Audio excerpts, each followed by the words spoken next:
Diz o Senhor: instruir-te-ei e te guiarei no caminho a seguir.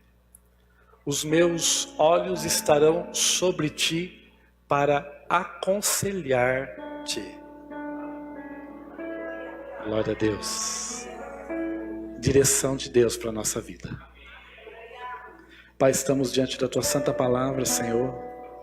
E eu peço a ti, Senhor Deus, que o Senhor possa continuar falando conosco. Nós podemos sentir a tua presença nesse culto, Senhor. E eu sei que o Senhor está aqui, ó Pai, se manifestando. Peço que o Senhor, ó Deus, nos dê instruções, direcionamento, que possamos sair daqui, ó Deus, debaixo da tua graça, Senhor. Vem, Senhor, sobre nós. Vem, Senhor, de uma forma tremenda sobre a nossa vida. Eu te peço em nome de Jesus. Fala conosco, em nome de Jesus. Uma salva de palmas para Jesus. Se assente dando glórias a Deus. Pode se assentar. Uma versão mais moderna do texto diz: eu o instruirei e o ensinarei no caminho que você deve seguir, e o aconselharei e cuidarei de você. Deus está dizendo que Ele trabalha para nos dar direcionamento.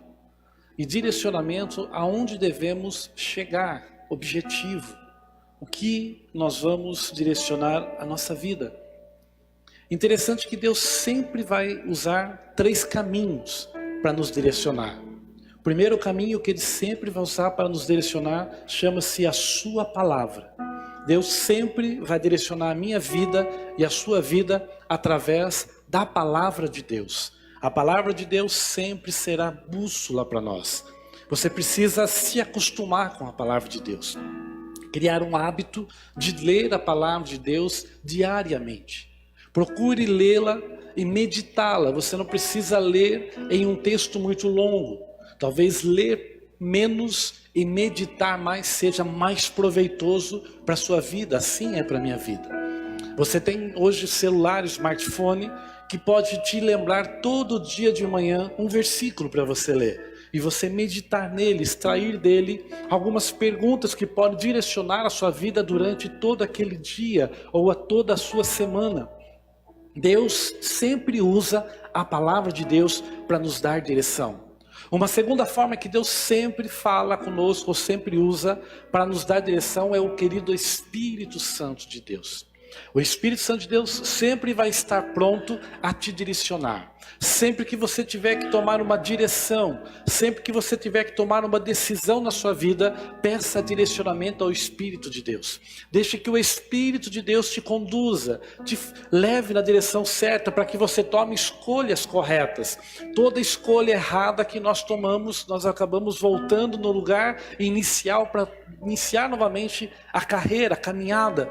Então, direcionamento de Deus através do Espírito Santo é muito importante para a minha vida e para a sua vida. Peça sempre direcionamento a Deus.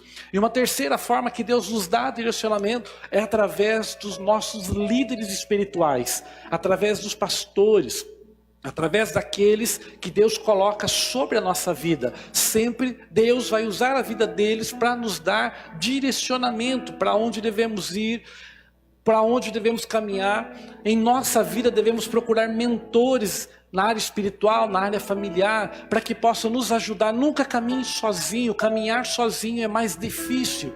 E muitas vezes quando você se rodeia de pessoas boas, que têm o mesmo princípio de fé, e sejam pessoas com temor a Deus, eles podem te direcionar para o caminho certo em que Deus tem para a sua vida. Então guarde na sua vida, no teu coração, palavra de Deus, Espírito Santo e liderança espiritual. São as formas que Deus sempre vai direcionar a sua vida, sempre vai te dar o norte aonde você deve chegar para a glória de Deus. Amém? Diga assim: Deus é bom. Queria pregar no texto de Gênesis, no capítulo 1. E aqui eu quero pautar alguns princípios de uma direção divina. Nesse texto, o próprio Deus, Ele coloca direcionamento para a nossa vida. Ele mostra princípios. Ele executa esses princípios, nos deixando o caminho de como caminhar na direção certa. Gênesis no capítulo 1 e versículo 1, um versículo chave, versículo poderoso, conhecido das pessoas, diz: no princípio Deus criou os céus e a terra. Primeira coisa que Deus ensina no livro de Gênesis é você ter um projeto para a sua vida. Não ande na sua vida sem ter projetos. Não ande na sua vida sem ter propósitos. Você vai ver que na continuidade desse texto, você vai ver que Deus começa a construir o primeiro versículo. Ele diz no primeiro versículo que Ele cria os céus e a terra, mas depois Ele vai mostrar como criou tudo isso. Ou seja, primeiro Ele tem um projeto, Ele tem aonde é o objetivo que Ele quer chegar para um propósito. Se você não tiver objetivos na sua vida, não tiver propósitos na sua vida, você vai ter dificuldade de viver. Você acredita que tem pessoas que nascem e morrem sem ter propósito de vida? Pessoas que não criam projetos, que não idealizam projetos para sua casa, para sua família, para os seus filhos. Vivem simplesmente por viver. Ei, deixa eu dizer uma coisa para você. Deus não te criou simplesmente para viver. Deus te criou por projeto. Deus te criou por um propósito. Ele tem um propósito na sua vida. Diga para o seu irmão assim: Deus tem um propósito com você. Diga: não viva sem propósitos. Amém? Se você olhar na Bíblia, todos os heróis da fé tinham propósito. Interessante que o propósito é algo muito poderoso. O propósito é algo incrível. Porque o propósito é algo que nós não temos. E eu quero dizer algo para você: quando você tiver um propósito de vida, você não precisa ter fé para alcançar o propósito. Você precisa ter fé para dar o primeiro passo. Aí vem o segundo passo. Vem o terceiro passo. E você vai na direção para alcançar o projeto, o propósito. Sabe o que mais desanima as pessoas nos dias de hoje? É que as pessoas criam um propósito e começam a avaliar que ele não tem dinheiro para fazer o propósito. Ele começa a avaliar que ele não é capaz de cumprir o propósito. Ele começa a avaliar em si próprio e dizer assim: eu não consigo fazer esse propósito porque ele é grande. Ele é muito grande. Mas Deus, Ele ensina no Gênesis do capítulo 1 que nenhum propósito se faz de uma vez só. Existe um caminho a percorrer. Hoje a palavra para a sua vida: crie um propósito e tenha fé para dar o primeiro passo, e Deus vai te direcionar para chegar no propósito que Ele tem para a sua vida. Diga para o seu irmão assim: sonhe grande. Diga: não pare no sonho. Diga: siga no seu sonho. Quem tem sonhos grandes aqui? Eu sempre falo uma coisa, que se você nunca ouviu falar, vou falar de novo. O trabalho que dá para ter um sonho pequeno e ter um sonho grande é o mesmo. Sim ou não? Então por que eu vou sonhar pequeno? Se eu sonho, um dia um pensador disse assim: os nossos sonhos nos limitam aonde chegaremos. Diga comigo: meu sonho é o meu limite. Se você sonhar em ter um carro velho só para te conduzir para lá e para cá, o que você vai chegar? Um carro velho. Pastor, mas Deus não pode me dar um carro novo? Mas se sua meta é um carro velho, aonde você vai chegar? Um carro velho. Então você tem que sonhar com coisas grandes, mas você não tem que desanimar e falar: mas isso aqui para mim hoje é difícil. Comece com o carro velho. E você vai galgando passos. Mas o alvo é chegar no carro novo. Propósito. Você tem que entender que você precisa ter um propósito, tem que ter um objetivo, tem que ter um sonho para ser alcançado na sua vida. Uma pessoa que vive sem sonhar morre. Quantas pessoas a gente vê aí fora totalmente desanimado da vida, pararam de sonhar, e parar de sonhar é um prejuízo, é um perigo para a nossa vida. Pessoas que entram em depressão porque param de sonhar, jogam os sonhos fora e acreditam que eles não conseguem mais nada na vida, que não são ninguém. Só que Deus, na verdade, tem um projeto muito grande para nós. Nós vamos despertar em nós quem somos. Tenha projetos, tenha sonhos. E quando você tiver sonhos, tenha sonhos grandes. Diga assim: eu vou sonhar grande. Diga: porque o meu Deus é um Deus de sonho grande. Gênesis 1:2 diz uma coisa interessante, que me chama a atenção. E a terra, entretanto, era sem forma e vazia. A escuridão cobria o mar que envolvia toda a terra. E o Espírito de Deus se movia sobre a face das águas. Esse texto, ou até mesmo numa outra versão, diz que a terra estava totalmente sem forma e vazia. Esse texto diz que o que Deus tinha, projeto, criar os céus e a terra. O que Deus tinha era uma massa informe de um líquido, chamado água, que não é a mesma água que nós temos hoje. A água que Deus tinha era só hidrogênio, porque o oxigênio foi criado a partir da criação das plantas, dos vegetais. Então, a massa que Deus tinha, teoricamente, não era significativamente nada diante daquilo que seria construído. Pastor, mas eu estou numa crise tremenda, endividado, cheio de problema. Ei, comece a prestar atenção, porque alguma coisa você tem para que Deus comece um grande projeto na sua vida. Quer ver só? 2 Reis 4:2. Copiloto, vai lá. 2 Reis 4:2. Eliseu lhe indagou: que posso fazer por ti? Dize-me, que tens em casa? O que ela prontamente respondeu: tua serva não tem nada em casa, a não ser uma vasilha de azeite. O que ela falou? Não tenho nada. Mas aí ela lembra, falou: tem uma vasilha de azeite que não serve para nada. Porque o nada em casa significa que não serve para nada. Eliseu olha para ele e diz assim: é com ela que vai começar o milagre. Vai, busca vasilhas em toda a vizinhança. Vai buscando quanto você puder, entra na sua casa, fecha a porta com seus filhos. Quem disse que Deus não faz milagre com porta fechada? A gente fica só pedindo porta aberta. Tem hora que Deus manda fechar a porta mesmo, para o milagre acontecer com as portas fechadas. E ele manda fechar a porta, e ela entra e começa a deitar azeite. Daquele pouco de azeite, ela encheu, aleluia, encheu todas aquelas vasilhas. E ele voltou para eles assim: eu enchi todas as vasilhas. E ele deu uma palavra para ela. Ele disse assim para ela: ei, vende tudo, paga suas dívidas e vive do resto. Em outra versão, aquele texto diz assim: eu não tenho senão o resto de azeite. Sabe o que Eliseu estava dizendo para ela? Você vai multiplicar, vai vender toda a multiplicação, vai ficar com a botijinha com o resto. E toda vez que você precisar, Deus vai multiplicar de novo.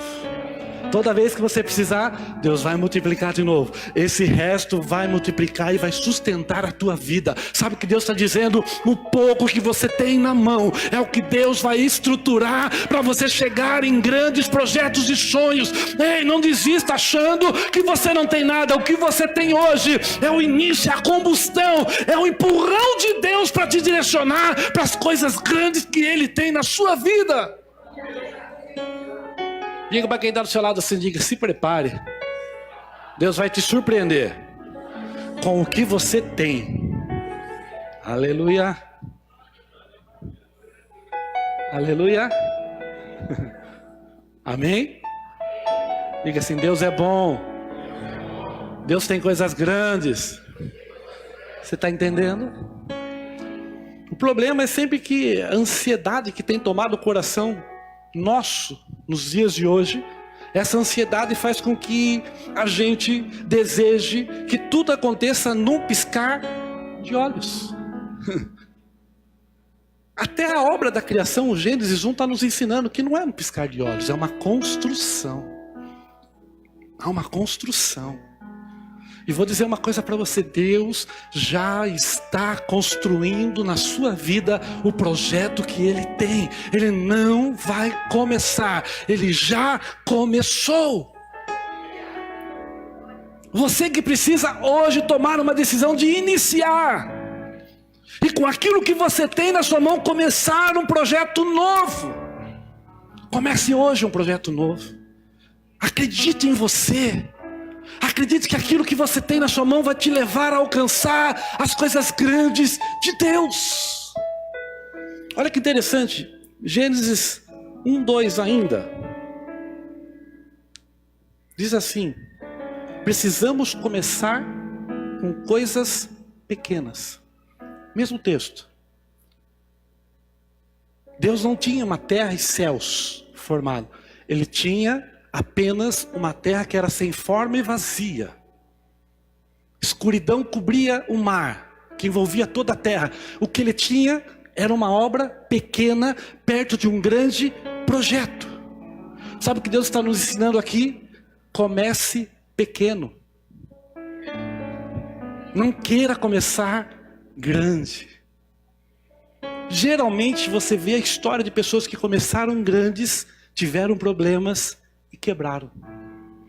Mas as pessoas que tiveram a paciência de começar pequeno e ir construindo, ir investindo em si próprio, no conhecimento próprio, investindo no projeto que ele tem, ele foi crescendo, crescendo e alcançou sonhos. Sonhos se alcançam construindo aos poucos. Você viu Bill Gates? Bill Gates tem uma história interessante. Tem uma frase que corre aí pela internet que ele diz assim: eu tinha um amigo engenheiro que estudou comigo na mesma faculdade. Ele foi excelente quando eu reprovei. Hoje ele é engenheiro da Microsoft e eu dono. Mas não acaba aí. Ele diz: enquanto ele focou em trabalhar para alguém, eu foquei em começar algo para trabalhar para mim mesmo. Começou a investir recursos em começar pequeno. Um pequeno computador. A geração que veio antes do 386. Pareciam as letrinhas verdes. Ninguém acreditava naquilo. Negócio feio, ridículo. Aí veio o primeiro 386. Aquele Windows que dava para você ligar e tomar um café. Coar o café. Não é nem tomar o café, pastor, era coar o café. O café ficava pronto, você fervia o leite, não era nem no micro-ondas, fervia no fogo, misturava, chegava lá e ainda estava rodando.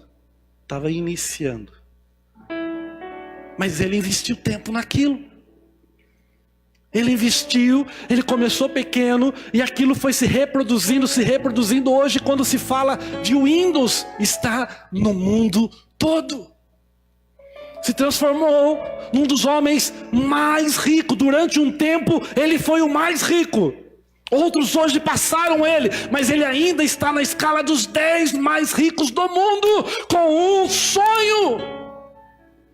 Mas ele não começou lá, ele não herdou lá, ele começou pequeno. Sabe o que eu quero dizer? Às vezes o que nos desanima é porque temos que começar pequeno, mas Deus está mostrando que Ele poderia falar, e Deus criou os céus e a terra aparecer pronta, mas Deus está mostrando, eu tinha somente uma bolinha de água, mas com essa bola de água pequena, eu construí os universos, as galáxias, as estrelas, eu construí a terra, eu habitei a terra, e hoje estamos aqui, porque tem um projeto. Aleluia. Comece pequeno. E para o seu irmão assim, comece pequeno. Outro dia alguém disse para mim assim, pastor, vou voltar a estudar na minha idade, é difícil. Comece. Alguém uma vez me disse, há muitos anos atrás, algo que eu nunca mais esqueci.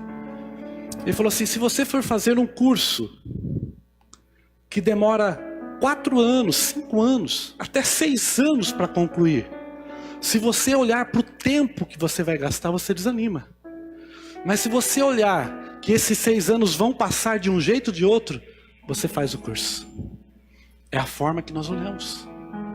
Ah, pastor, eu vou estudar 4 anos agora, mas os 4 anos vão passar ou não vão passar? Se eu fizer o curso ou não fizer o curso, passa ou não passa? Não é melhor passar fazendo, crescendo, começando pequeno, desenhando um novo futuro e caminhando para aquilo que Deus tem para a nossa vida? Não pare.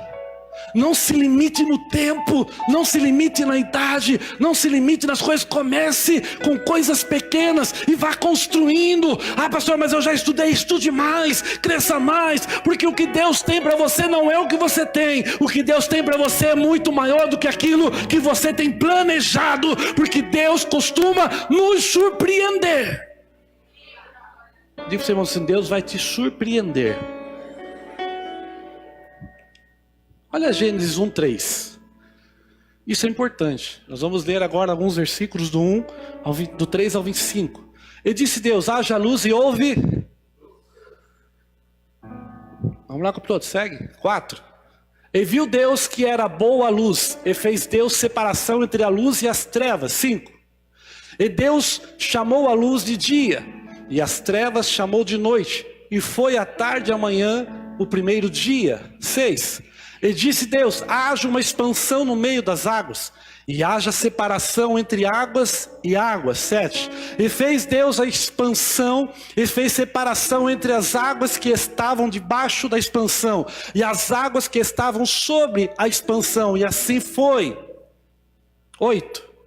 E chamou Deus a expansão céus, e foi a tarde e a manhã, e o segundo dia. E disse Deus: ajuntem-se as águas debaixo dos céus num lugar, e apareça a porção seca, e assim foi. 10. E chamou Deus a porção seca terra, e ao ajuntamento das águas chamou mares, e viu Deus que era bom. 11. E disse Deus: produz a terra erva verde, erva que dê semente, árvore frutífera, que dê fruto segundo a sua espécie, cuja semente que está nela sobre a terra, e assim foi. O que quer dizer isso? Tudo que você vai fazer, faça organizadamente. Não saia fazendo de qualquer jeito. Sabe, um grave problema que nós enfrentamos é que nós fazemos tudo no fazejamento, em vez de fazer com planejamento. Sabe quem é campeão de fazejamento? Os crentes. Nós que temos um Deus grande, temos o Espírito de Deus para nos dar direcionamento, temos a palavra de Deus, temos pessoas que podem nos ajudar, e assim mesmo nós sempre fazemos coisas no fazejamento. Vamos fazendo, vamos ver o que vai dar. Sabe o que vai dar? Um risco tão grande de dar errado. Planeje, cuide dos detalhes. Quando Daniel, tem um texto de Daniel maravilhoso que fala que Daniel foi colocado entre os satrapas, os governadores. E em meio aos governadores, ele se destacou tanto, eram 120, ele passou a ser o chefe dos 120. 119 governadores caçaram ele de todo jeito para tentar pegar ele. E sabe, tem um texto maravilhoso que diz assim: e eles atentamente olhavam e viam que Daniel fazia tudo organizadamente, com perfeição, e que não viam nele nada em que se pudesse pegar. Quando você faz tudo organizado, as pessoas não têm como te derrubar. Quando você faz tudo organizado, você não vai ter problema com nada. A Bíblia diz que quando caminhamos na direção do Espírito, a lei não tem poder sobre nós. Sabe por que nós esbarramos em tantas coisas? É porque não fazemos organizado. Não fazemos do jeito certo. Até Deus mostrou nesse texto para nós. E Ele foi construindo tudo organizadamente. Agora que haja luz, e houve luz. E Ele viu que a luz era boa. Ele falou, agora vamos construir a separação das águas. E a água evapora e constrói as nuvens. E separa a água de cima e a água de baixo. Aí Ele olha para a terra, agora separe a água e apareça a porção seca. E apareceu a terra. Agora Ele olha para a terra e diz, produzam plantas. E Ele começa a dizer, cada erva, sua erva, cada planta, cada flor, cada fruta, cada árvore. Ele foi organizadamente construindo. Ei, o teu projeto tem que ser construído organizadamente. Se organize. Comece a organizar parte da sua vida. Organize o teu quarto, a tua casa. Crie o hábito de ser organizado. Organize as suas finanças. Quando você organizar suas finanças, tire o dízimo a Deus. Seja fiel a Deus. Se você nunca dizimou, o pastor briga comigo. Nunca, não estou dizendo para dizimista. Se você nunca dizimou e tem dificuldade, comece dando 5%. Não estou abaixando o valor, estou falando que exercitar a fé. E no outro mês dê 6%. E no outro assim você vai ver que daqui a pouco 10 não faz falta. E você pode organizar a sua vida para dar 10 para Deus. E pegar 10 e aplicar numa previdência privada para garantir o teu futuro. E comece a viver com 80. Porque se você viver organizadamente, a sua finança anda bem. Se organize. Sabe por que nunca sobra para o dízimo? Porque a gente vive desorganizado. Estamos endividados, sabe o que a gente faz quando chega um aniversário de um amigo? Mais uma dívida. Mas só mais um presentinho. Outro dia nós fomos fazer uma visita de um amigo da gente, que nasceu bebê lá no Rio, e ele veio morar para cá. A gente foi visitar a Sibéria no caminho e falou assim para mim, mas que chato a gente chegar sem nada. E eu peguei assim, suavemente o bolso e...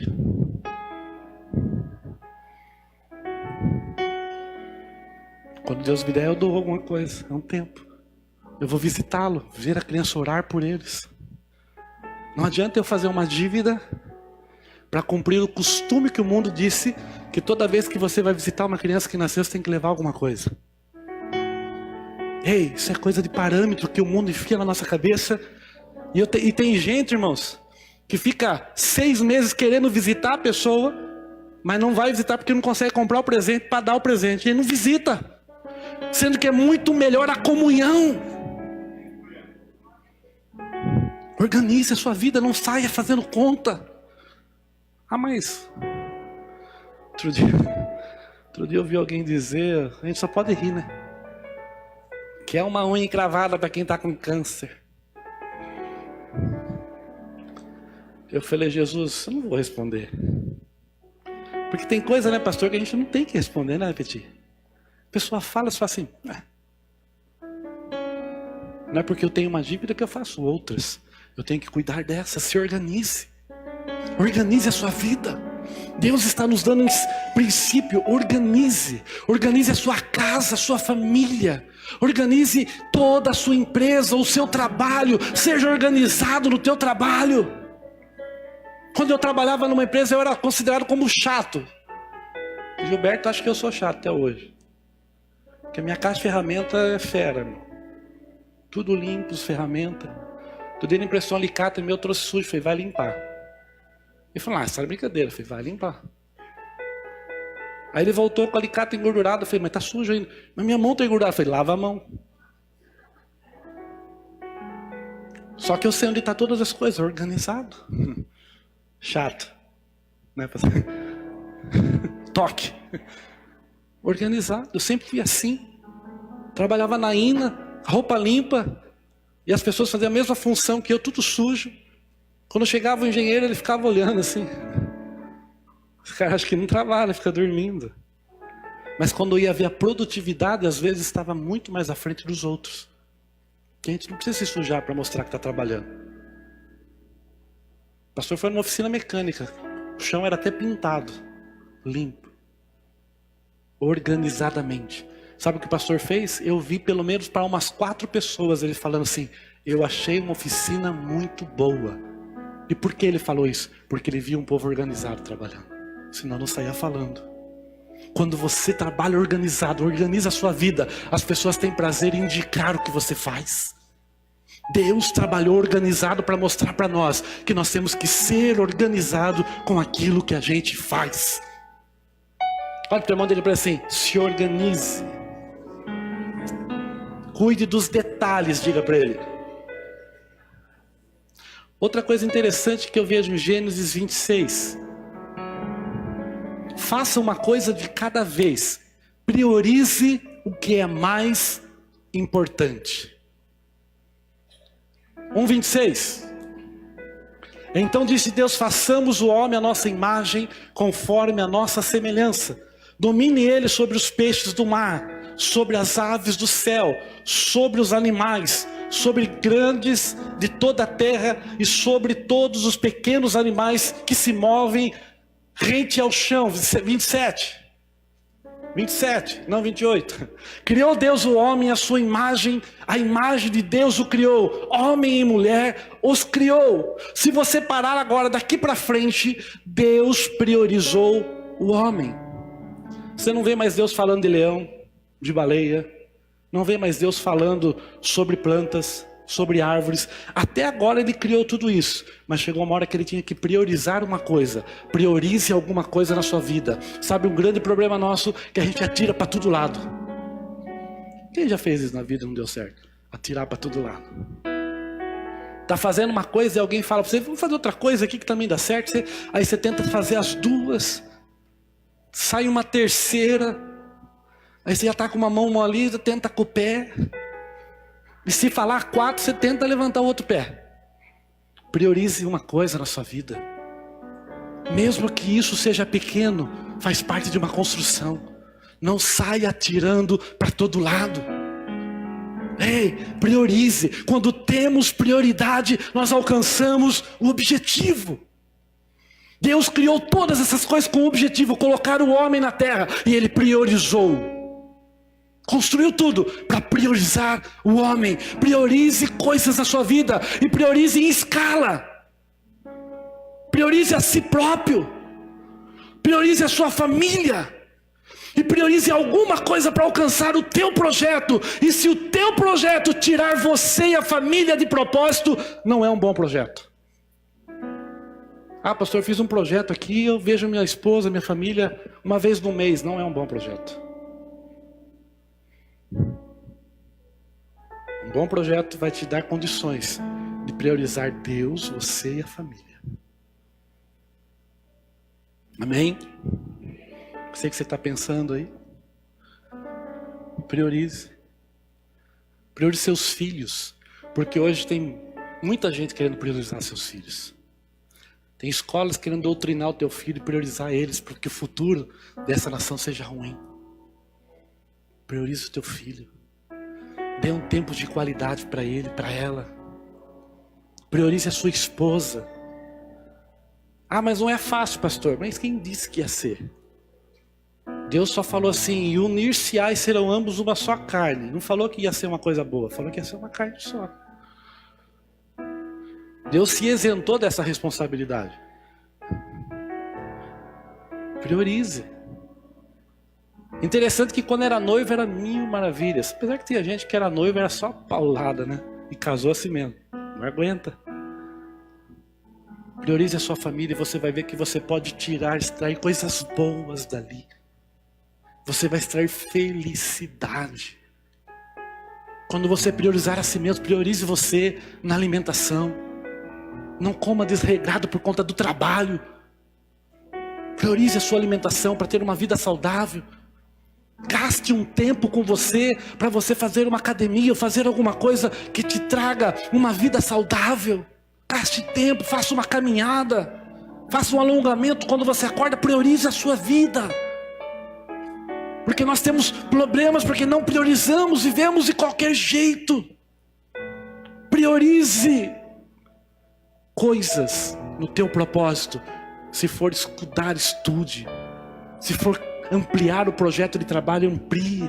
Se for crescer dentro da empresa, cresça, mas priorize, não atire para todo lado. Não seja convencido por pessoas que vão te tirar do foco e do propósito. Permaneça no propósito, porque é o propósito que Deus vai te levar ao sonho.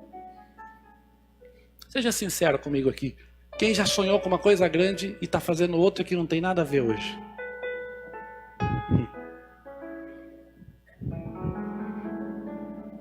70% de mão levantada, 80%. Você está entendendo?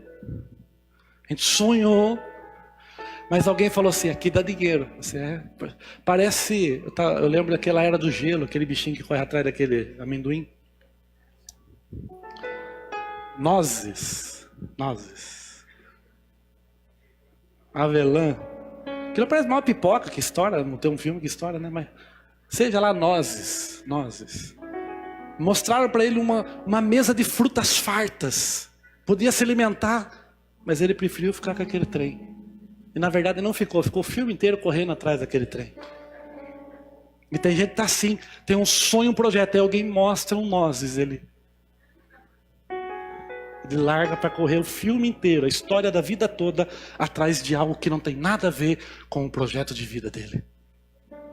Corra atrás do projeto de vida que Deus te deu. Ainda dá tempo. Resgate os seus sonhos. Resgate o teu projeto. Pastor, prova isso na Bíblia? Provo. Deus criou o homem se desviou. Deus deixou o homem viver desviado durante um tempo. Mas chegou uma hora que ele falou, eu vou enviar Jesus, porque eu vou resgatar o meu projeto. E Deus veio e resgatou eu e você. Somos resgatados porque somos um projeto de Deus, um sonho de Deus. E Jó disse, bem sei que tudo podes, e nenhum dos teus sonhos, pensamentos, pode ser impedidos. Diga para o seu irmão assim, não desista. Priorize. Você vai alcançar.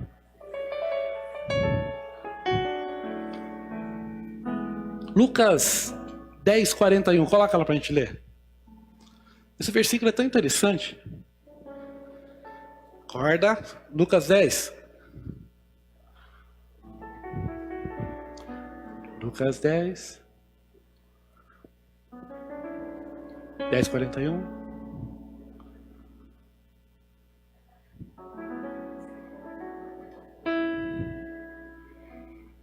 Tá filmando isso, filma lá, não filma eu aqui. Filma lá. Olha Jesus falando, respondeu o Senhor para quem? Para quem? E ele fez questão de falar o quê? 2 vezes. Olha o que Jesus fala para Marta. Você está preocupada e inquieta com muitas... 42. Todavia apenas uma necessária. Está entendendo? Marta está o quê? Preocupada com um monte de coisa. E brava com Maria, que está preocupada só com uma. Foco. Jesus está ensinando assim, não fique focado num monte de coisas. Foque no teu projeto, no teu sonho. Foque no que verdadeiramente vale a pena na sua vida. Diga assim, eu vou focar naquilo que é importante. Gênesis 1:31. E viu Deus tudo o que havia feito, e tudo havia ficado muito bom. Passaram-se a tarde e a manhã, este foi o 6º dia. Olha de novo em cima. E Deus viu tudo o que era feito, e tudo havia ficado muito bom. Sabe o que Deus está ensinando aqui? Seja você o protagonista da sua história. Não deixe outros serem. Deus está falando assim, eu fiz isso. Olha como ficou perfeito. Fui eu quem fiz, Deus está dizendo. Não terceirize o teu sonho. Não viva sonhos de outras pessoas para alegrá-los. Viva o teu sonho. No teu sonho, seja o protagonista. Não troque, não inverta os valores. Você, homem casado, seja o sacerdócio da sua casa, não terceirize para sua esposa. Toda vez que o filho vem, pai, fala com a sua mãe. Não terceirize. Assuma responsabilidades. Meu esposo, vou comprar tal coisa. Você que sabe, não terceirize. Avalie. Veja se as contas vão fechar. Esposa, não terceirize para a escola educar os seus filhos. Gaste tempo com eles. Não terceirize. Seja você quem vai escrever a história da sua vida. Para que quando você alcançar os seus sonhos, você possa olhar para trás e dizer: debaixo da grandiosa mão de Deus, eu fiz isso. Debaixo da inspiração de Deus, fui eu que conquistei, porque Deus me deu. Você não ficar devendo favor para outros. Seja protagonista da tua história. Deus quer fazer com que você escreva uma história maravilhosa. E essa história que Deus está ajudando você a escrever não vai acabar assim. O final dessa história é um final da Walt Disney. É um final feliz. Walt Disney não criou o final feliz. Se você ler Apocalipse, você vai ver que o primeiro final feliz da história foi Deus quem criou. E lá no final Deus disse assim: e viu João descer do alto uma nova terra, a nova Jerusalém, um lugar onde não haverá mais dor, nem choro, nem pranto, onde haverá paz, alegria. Foi Deus que disse: eu tenho um final feliz para você. A tua história não vai acabar desse jeito. A tua história vai acabar com um final feliz.